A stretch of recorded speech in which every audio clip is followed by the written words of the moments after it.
ఈరోజు మన ప్రేక్షకులకి మీకందరికీ కంది పొడి ఎలా చేయాలి, కమ్మగా కంది పొడి అని మీరందరూ చేస్తూనే ఉంటారు.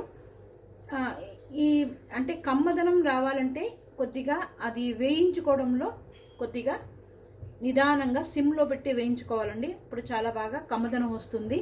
ఈ కందిపొడి ఎలా చేయాలనేది ఈరోజు మనం చూద్దాం. దీనికి ఎక్కువగా ఏమి ఇంగ్రీడియంట్స్ అవసరం లేదండి. కందిపప్పు మీకు ఎంత కావాలో, నేను ఒక 2 గ్లాసులు ఇక్కడ తీసుకున్నాను. మీకు ఎంత కావాలో అంత కందిపప్పు తీసుకోండి. 1 గ్లాసో 1/2 గ్లాసో తీసుకోండి. తర్వాత దానికి తగ్గట్టుగా మిరపకాయలు మీకు ఎంత కారం కావాలో దాని ప్రకారం నేను 2 గ్లాసులకి ఒక 15 ఎండు మిరపకాయలు, ఇది గుంటూరు మిరపకాయలు అంటారు కదా, ఆ మిరపకాయలను తీసుకున్నానండి. నేను 2 గ్లాసులు పప్పులు తీసుకోవడం వల్ల ఈ గ్లాసుతో 2 గ్లాసులు కందిపప్పు తీసుకున్నాను. దానికి ఒక 15 మిరపకాయలు పట్టింది. మీరు 1 గ్లాస్ తీసుకుంటే ఒక 7-8 మిరపకాయలు వేసుకోండి. తర్వాత రుచికి ఎంత ఉప్పు కావాలో అంత ఉప్పు తీసుకోండి. ఇంగువ కొద్దిగా, తర్వాత 1 స్పూను జీలకర్ర.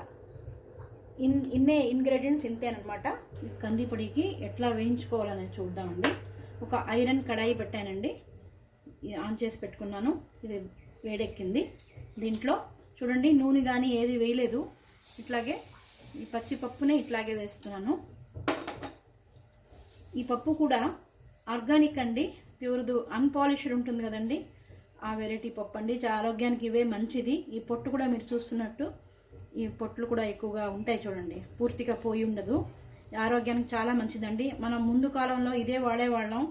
ఈ మధ్య ఒక 20 సంవత్సరాల నుంచేమో చాలా పాలిష్ పట్టుతున్నారండి, నిగనిగలాడుతూ ఉంటాయి. కానీ ఆరోగ్యానికి ఇవి మంచిది కాదండి.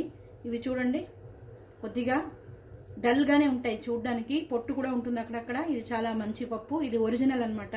ఇట్లాంటివే మీకు సాధ్యమైనంత వరకు ఆర్గానిక్ తీసుకోవడానికి ప్రయత్నించండి, ఆరోగ్యానికి మంచిది. ఈ కంది పొడిని ఇప్పుడు ఎట్లా వేయించుకోవాలి చూడండి. మొత్తం నేను సిమ్లోనే చేస్తున్నాను. పెద్దగా పెట్టేస్తే 2 నిమిషాలు అయిపోతుంది, కానీ టేస్ట్ బాగుండదండి. సిమ్లో చేయాలండి.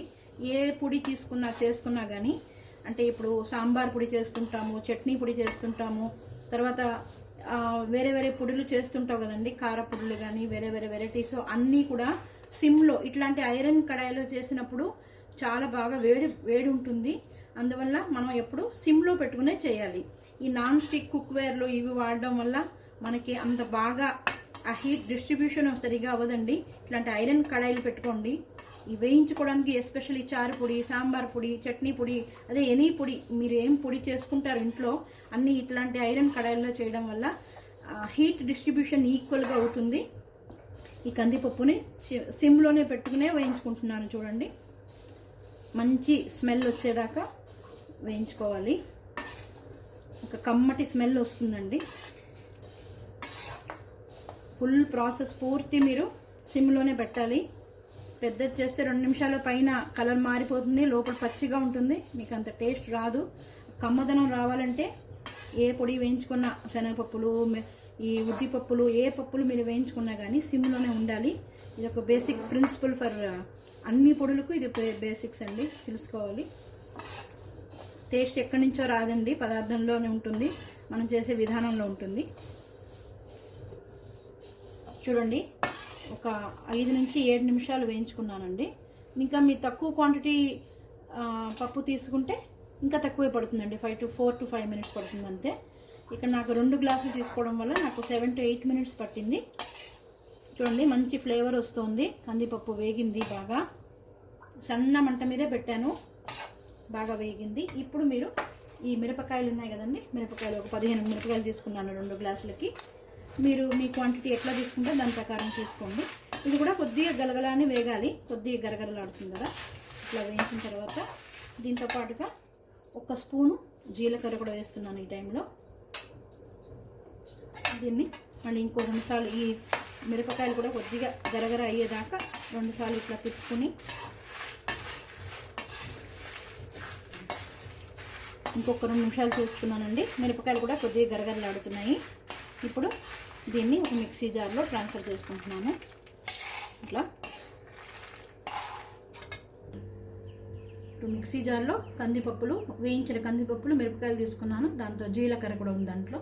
తర్వాత ఒక సరిపడా ఉప్పు తీసుకుంటున్నానండి. దీన్ని ఇప్పుడు మిక్సీ పట్టుకుందాం. మిక్సీ జార్కి వేసుకున్నానండి. మెత్తగా పొడి పట్టుకోండి. 2-3 సార్లు వేసుకుని బాగా మెత్తటి పొడి చేసుకోండి.